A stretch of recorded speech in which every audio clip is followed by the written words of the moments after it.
snack, and these guys will snap down with an absolutely incredible amount of force, and they've got themselves a meal. But they are not purely carnivorous. In actuality, a large portion of their diet actually comes from acorns that will sink to the bottom of those bodies of water, and they use their powerful jaws to snap them right up. They are omnivorous, so they eat both meat and plants. Another cool thing about alligator snapping turtles is they're one of the only types of turtles that cannot bring their heads into their shells. That makes it completely safe holding Oscar like this behind his head, which is good as I'm not looking to have any incidents today. These guys can bite through bone like it's nothing, and I'm looking to keep on 10 fingers. So you can find these guys here in Texas and just about anywhere where it's warm enough for these guys to thrive. If you do find one out in the wild, make sure you keep your distance, as they do have the potential to be quite dangerous. They just want to be left alone and respected, so make sure you give them a lot of space if you encounter one in the wild. All right, I'm going to put this grumpy boy back up, and we're going to move on to our grand finale, our last reptile. Give me just a moment to get him out, as he is quite big.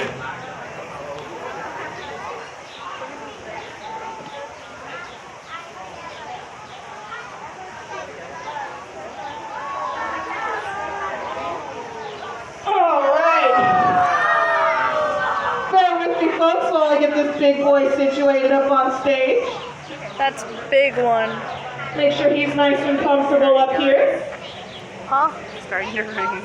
Oh no. Look at that guy. All right, stay with me for just a moment. Taylor, stay here.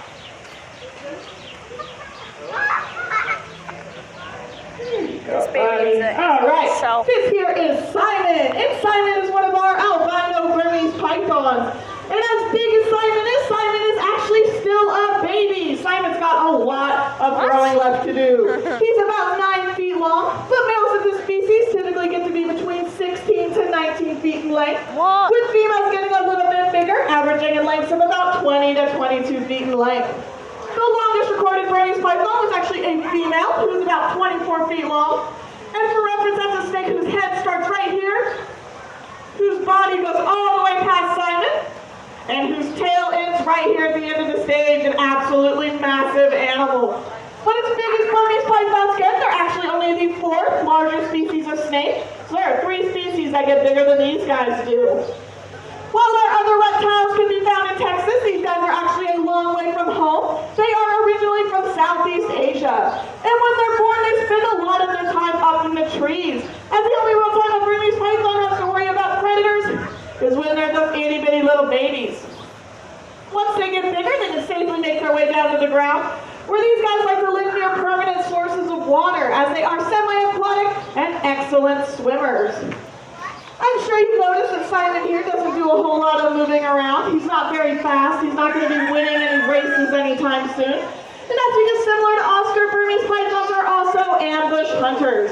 So they spend a large portion of their lives laying super still, waiting for just the right moment to strike. When that moment does occur, they'll strike out with an immense amount of force, grab on with hook-like teeth, wrap around, and squeeze as hard as they can until their prey expires. This is called constriction, and all pythons and boas do it to subdue their prey. And this, combo with the fact that Simon is an ambush hunter, means that these guys do not need to eat frequently at all. Here at the zoo, Simon eats about once a month, but in the wild, if these guys had a really big meal, they can go 6 months to a year without eating, with the longest recorded time being about 2 years in between meals. To us humans that eat about 3 meals a day, that seems almost impossible. But in comparison, we are also very active creatures. We're constantly moving around and doing things, so we need a lot more fuel for our active lifestyles. These guys spend so much of their time curled up really tight and waiting that there's no real reason for them to consume a lot of food, so they can go those long periods of time without eating. I'm sure you've also noticed that Simon here has kind of a weird color, and that's because Simon is albino. In the wild, Burmese pythons are typically brown, black, olive, and gray in order to effectively camouflage with those forest floors. But those colors are produced by a pigment in the skin called melanin, and because Simon was born with albinism, he cannot produce melanin in his skin. So instead he's left with yellow, white, and then some orange and pinks on his little head. Bye.